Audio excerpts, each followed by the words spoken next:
Eh bien, bonjour à tous et à toutes, c'est Frigiel, j'espère que vous allez bien. Aujourd'hui je ne suis pas seul, je suis chez Guillaume, bonjour à toi. Salut, ça va? Bah ça va super bien, tu m'as invité dans ton antre qui est incroyable, hein. Là pour le coup, ça fait rêver tous les gamers quand on voit ça. Le nouveau setup, ouais. Ah c'est incroyable. Aujourd'hui, on se retrouve du coup pour monter ensemble, chose que je n'ai jamais fait, un ordinateur de zéro avec ce magnifique matériel que nous a proposé du coup Asus, qui est du matériel de qualité, hein. Tu me disais, tu as bien validé tout ça. Voilà, c'est ça, alors ils t'ont mis du très haut de gamme. De toute façon, quand t'es sur du ROG, sur la gamme ROG, on reste sur du très haut de gamme, et là t'as un PC 100% ROG, soit au niveau de la carte mère, graphique, l'alimentation, le water cooling, tout est en ROG, donc du très haut de gamme. Même le boîtier d'ailleurs, c'est ça. Le boîtier franchement, aussi, quand on le voit là, j'ai hâte de tout mettre dedans, de voir un peu le résultat final, il est bien classe. Alors tu verras que c'est très facile à monter le PC. Ouais. Il n'y a rien de compliqué. Ceux qui regardent la vidéo, ils vont se rendre compte aussi que c'est à la portée de tout le monde, et c'est clairement le conseil qu'on peut donner aux gens, c'est voilà, renseignez-vous sur comment on monte un PC et faites-le vous-même. Vous allez économiser et vous pourrez choisir exactement ce dont vous avez besoin. C'est ça, et ça peut même éviter, tu sais, alors ça m'est jamais arrivé, mais c'est un peu ma crainte. J'ai déjà commandé des PC déjà montés. J'ai peur à chaque fois que pendant la livraison, le truc il s'abîme un peu parce qu'une fois que tout est dans la boîte,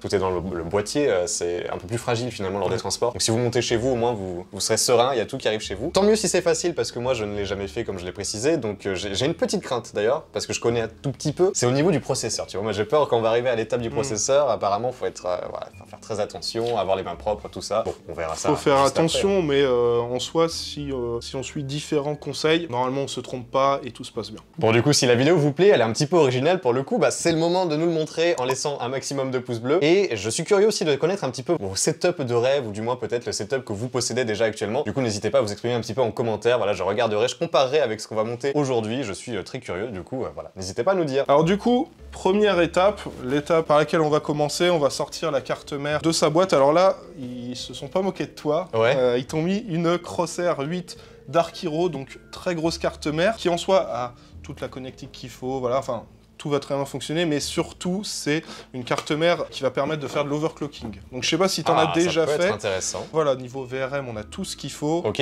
Au niveau de l'alimentation de ton processeur, ce qui fait que si jamais, je sais pas, dans 3 ans, tu veux un boost de performance, tu peux overclocker, tu vas gagner 10, 15, peut-être 20% de performance, ça va dépendre un peu de ton processeur, mais clairement, ça permet de pousser encore plus loin tes composants. Et il n'y a rien de risqué pour l'overclocking. Ça, c'est un peu le mythe, il y en a beaucoup qui ont peur de l'overclocking. C'est une question de... ça va chauffer davantage, non? Ça va chauffer un petit peu plus, mais t'as ce qu'il faut niveau refroidissement. Donc, là, on a ce qu'il faut, voilà, ils t'ont prévu le LC360, qui est un très bon water cooling, donc en soi, t'auras de la marge. Donc tu pourras overclocker. Voilà, donc carte mère très haut de gamme. Si jamais t'as envie de faire un overclocking un jour, je t'invite à te rapprocher de Jixio, qui fait du contenu là-dessus et qui lui pourra te faire un overclocking pour gagner en performance. Alors du coup, la première étape qu'on va faire, donc on sort la carte mère, on la pose sur la boîte comme ça, c'est très très simple. Alors on va dégager un peu éviter d'espace, de poser ça n'importe comment. Ensuite, on va placer, alors première étape, on va placer le processeur. Là aussi, ils t'ont mis quelque chose de très haut de gamme. C'est ce que j'ai d'ailleurs dans mon PC principal de jeu. Ryzen 7 5800X. Donc oui, voilà, processeur très haut de gamme, 8 cœurs 16 threads, une fréquence de base à 3.8 avec un boost aussi qui est prévu dessus. Clairement, avec ça, tu peux jouer, mais tu peux streamer avec le processeur aussi en parallèle. Oui, mais tu vois, c'est ce que je fais. J'ai pas actuellement de PC pour le streaming, du coup j'ai une seule tour, et c'est bien d'avoir un bon gros processeur qui puisse faire les deux, qui peut aussi servir d'ailleurs lors du montage vidéo. Plus on a un processeur puissant, plus ça va compresser vite ta vidéo et le montage sera plus rapide au moment du rendu. Donc là, je pense qu'on a une belle bête, et c'est la première fois que je vais tester du AMD. Donc on va placer le processeur, ensuite on va placer les barrettes de RAM. Donc là, ils sont partis sur des RAM Corsair Vengeance. C'est les nouvelles, les RGB Pro SL, qui ont un design un petit peu différent sur le dessus. Si ça brille, j'aime. Voilà, et là on a 2 x 16 Go en 3200 MHz. Ok. Toi, tu m'avais dit que pour Minecraft, 32 Go. Écoute, pour Minecraft, je commençais à avoir des soucis de RAM. C'est tout bête, on peut se dire, c'est des cubes, c'est des pixels, mais là, ça va me soulager. Voilà, sachant que dans tous les cas, on va mettre 2 barrettes, mais tu auras 2 emplacements de dispo. Donc si un jour tu veux passer à 64, tu rajoutes 2 barrettes de plus, ce sera pas un souci. Et enfin, étape suivante, on va placer les 2 SSD. Donc là, on a 2 SSD de 1 Teraoctet des Samsung 980. C'est du PCI Express 3.0 et on a des vitesses assez élevées, 3500 Mbps par seconde. Ceux-là, on les branche directement sur la carte mère. Et alors le format, pareil, m'était encore un peu inconnu, tu vois. Moi, je connaissais les formats 2.5, je crois qu'on appelle comme ça, vraiment comme les vieux disques durs. SATA avec 2 câbles. câble. Ouais, voilà, et là en fait c'est une sorte, un peu comme des barrettes, donc vous allez voir ça quand on va s'y attaquer. Et puis c'est super rapide en fait apparemment, comme vitesse de transfert. Donc, ouais, c'est ça. Là, démarrage de Windows, chargement des jeux ultra rapide avec ça. Okay. Alors du coup, première étape, comme je te l'ai dit, c'est le processeur. Donc le processeur, on le sort de sa boîte. C'est ça donc le processeur. Alors sur les AMD, faut faire très attention parce que tu as des pins ici. Et ceux-là, faut surtout pas les abîmer parce que le processeur fonctionnera plus après. Sur du Intel, les pins sont au niveau de la carte mère. Donc Intel, faut faire gaffe au niveau de la carte mère, AMD au niveau du processeur. Alors comment ça se passe? Faut faire s'emboîter. Voilà, c'est ça. Alors comme tu le vois ici, tu as une petite indication avec un petit point juste là au coin. C'est discret mais oui. Voilà, donc tu l'as pas sur les autres. Et ce petit point, tu vas devoir le faire correspondre avec ça. Ici. Ce qui fait qu'en gros, ton processeur, tu vas le placer comme ça. D'accord. Donc tu tires la tige vers toi et ensuite tu la relèves. Tu places le processeur tout doucement et tu refermes par-dessus. Et alors la pâte thermique, c'est après. Hein, voilà, c'est ça. Qu'on mettra par derrière. Donc hop, on évite de toucher aussi les machins, j'imagine. Voilà, c'est ça. Tu le poses très délicatement. Par-dessus. Voilà.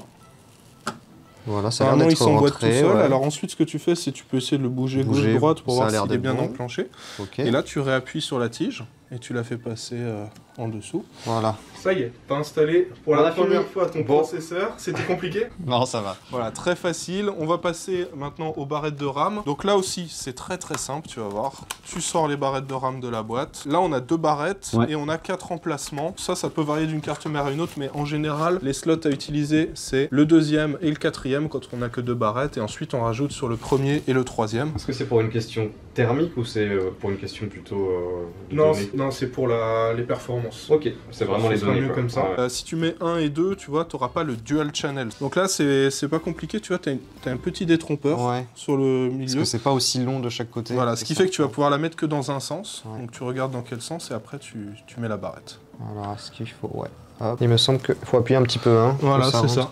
Hop là, voilà, là ça rentre, là ça rentre. Alors celles-là, elles vont être en plus lumineuses. C'est ça.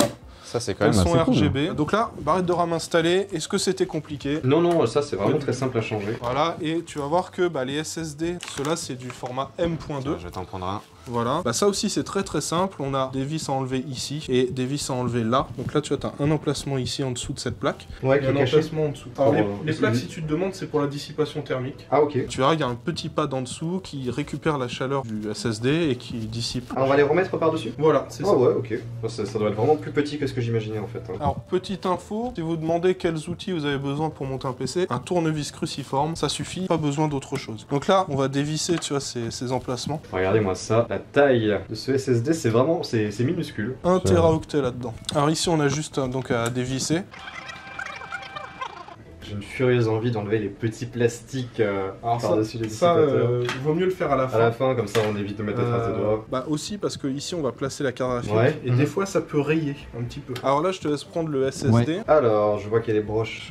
Voilà, donc là tu as un petit détrompeur aussi, donc tu vois que la petite partie doit être sur le bas. D'accord, donc on va faire de ce sens. Voilà, comme ça. Et alors là il y a une petite particularité que je vais te montrer après. Moi je suis tenté de faire comme ça, c'est ça? Voilà, c'est ça. Tu le clipses exactement comme une barrette de RAM. Voilà, comme ça. Voilà, c'est bon. Il est rentré. Et alors tu vois que là ça se place sur une petite entretoise. Des fois elle y est pas. Donc des fois il faut la rajouter. Voilà, elle est fournie avec la carte mère. Et alors une fois que c'est fait, alors là on reprend ça. Donc on va enlever cette partie là. Ce petit pad thermique, t'en as aussi à l'intérieur des cartes graphiques par exemple. Ça récupère la chaleur du SSD, ça le transmet à la plaque en métal qui elle va le dissiper. Donc là je t'appuie sur le SSD. Et je clipse en fait, j'essaie de mettre les vis au niveau des machins. Exactement. Je pense que c'est bon. Ok. Et voilà, un SSD d'installer. Est-ce que c'était compliqué? Toujours pas, mais est-ce que ça va être compliqué à un moment? Oh, il y a quelques petits points un peu plus compliqués, mais en soi ça reste facile. On fait exactement la même manip pour le deuxième SSD. Allez. Tu vois, typiquement là, on n'a pas l'entretoise. Donc celle-là, on va la récupérer dans la boîte de la carte mère. Donc sur cette étape-là, vu qu'on va placer les entretoises, ce qu'il faut, c'est savoir où est-ce qu'on rajoute l'entretoise. Donc ça, c'est pas compliqué. Tu places ton SSD, tu vois où est-ce que ça correspond. Et là, on rajoute le petit tu machin. te dis, c'est celui-là. Là, tu le mets, tu le vis. Vas-y. Très très simple. Voilà. Voilà, donc là pareil, tu clipses ton SSD.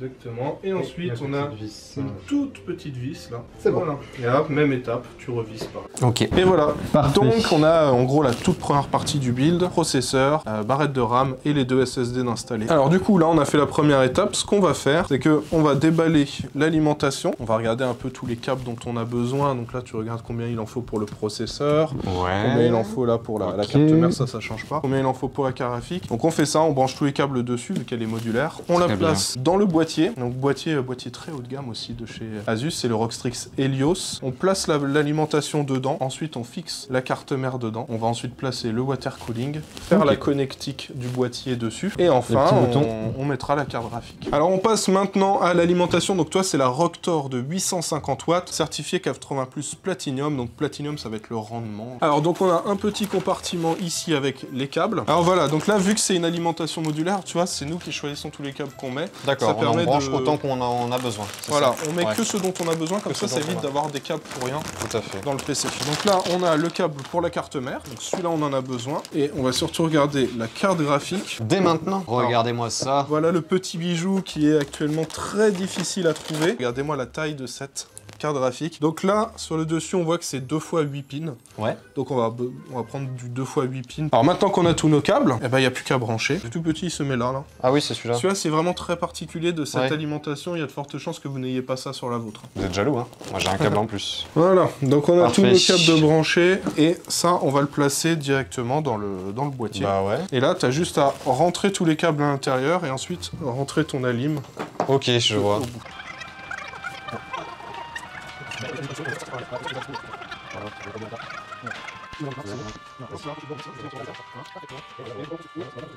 Donc là, tu prends la carte mère, je te laisse la placer, il faut faire correspondre les petits trous. On fait rentrer dans les trous, ouais. À ce niveau-là, sachant que celui-là, il ressort un petit peu pour vraiment bloquer la carte mère.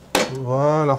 Ok. Là, c'est bon, on l'a entendu se clipser dans la vis du centre. Alors, étape suivante, qu'est-ce qu'on va prendre? Tu vois la lime qu'on a branchée. On va récupérer certains câbles pour brancher le processeur et la carte mère. Comme ça, tout ça, ce sera alimenté. Ensuite, ce qu'on va faire, c'est qu'on va placer le water cooling, on va le brancher et l'alimenter. On va faire la connectique façade.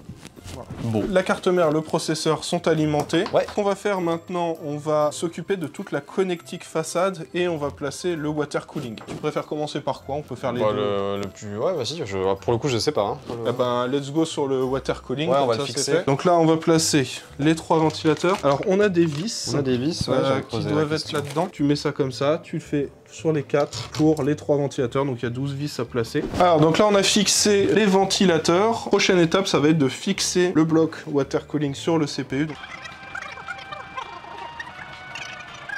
C'est parfait. Et donc là, tu vois, sur le haut du boîtier, on va pouvoir placer le radiateur. Donc là, on a connecté le water cooling, on a connecté aussi tout ce qui est façade, USB, etc. Maintenant qu'on a fait ça, on n'a plus qu'à brancher la carte graphique à ce niveau-là, et ensuite tout est bon. Donc là, on enlève la petite protection, tout à fait. Et ensuite je te laisse la clipser dedans. Ouais, c'est ce que je vais faire. Voilà. Un peu lourd, donc faut faire attention. Mais... la carte graphique est ultra balèze pour le coup. Voilà, ça y est, j'y suis. C'est bon. Et donc là, on va reprendre les 2 vis qu'on a enlevées. On le revisse de l'intérieur. Voilà. C'est fait, monsieur. Du coup, tout est bon. Ok, alors là, on n'aura plus qu'à enlever tous les petits plastiques comme ça. Peut-être que je vais te laisser, toi, les enlever quand tu seras chez toi, pour pas que ça prenne la poussière. On va pas jouer dès maintenant, hein. On va pas tout faire chauffer, là. Du coup, ça y est, on a fait le montage complet de ton PC. Parce qu'on essaie quand même de l'allumer. Ouais, on va le faire, justement. Et là... ça ne démarre pas. Alors là, on vérifie que tous les branchements ont bien été faits. Est-ce que ça s'allume? Tout s'allume. Est-ce que ça démarre? Bon, a priori, tout a l'air ok. J'ai l'impression qu'on est bien. Non, mais tu vois, j'ai hâte de le voir dans mon bureau, là, bien en place avec le reste de mon setup. Bah voilà, on a terminé, du coup. Ça nous a pris 1h30, 2 heures. Ouais, voilà. Le temps de tourner aussi les petits plans, d'expliquer tout, ça prend plus de temps. Quand on sait faire, ça doit être rapide, un peu plus rapide. Voilà, c'est ça. Mais dès qu'il faut tourner les vidéos, ça prend un petit peu plus de temps. Mais en soi, t'es d'accord, c'est pas si compliqué que ça. Je trouve ça facile. Honnêtement, il faut juste pas avoir peur de... Voilà, il y a la première fois quoi, mais après en fait finalement c'est vrai qu'on manipule quand même du matériel qui coûte assez cher. Voilà, on se dit bon, j'ai économisé 6 mois pour m'acheter cette carte graphique, j'ai pas intérêt à la casser en la mettant, donc faut faire attention. Mais en soi, si on fait attention, il n'y a pas de raison qu'il y ait de problème. Tout à fait. Alors là, vous voyez, il n'y a plus la carte graphique, juste pour info, c'est parce qu'on l'a remise dans la boîte. Ça, c'est le gros conseil que je vais vous donner. Vous transportez votre PC, enlevez la carte graphique pour éviter d'abîmer le port PCI ou la carte graphique. C'est vraiment lourd, c'est ce qui est le plus lourd, donc ça pourrait avec les tremblements. Et donc vu que toi tu vas repartir en train. Comme ça, tu es sûr de pas abîmer ta carte graphique. Donc vous aurez des nouvelles de ce setup une fois qu'il arrivera. Et bien écoutez, justement dans mon bureau, je vous donnerai mon verdict, mais là je pense que on est sur une belle bête, hein, donc je suis plutôt rassuré. Voilà, du coup merci d'avoir suivi cette vidéo. Merci Guillaume pour tes conseils. Bah y a pas de quoi. Un plaisir, on te retrouve sur ta chaîne bien entendu. C'est ça, ouais, Guillaume. C'est ça. Et si vous voulez un petit peu la référence de tout ce qu'on a mis dans le PC, ce sera dans la description de la vidéo. On se retrouve rapidement, à la prochaine.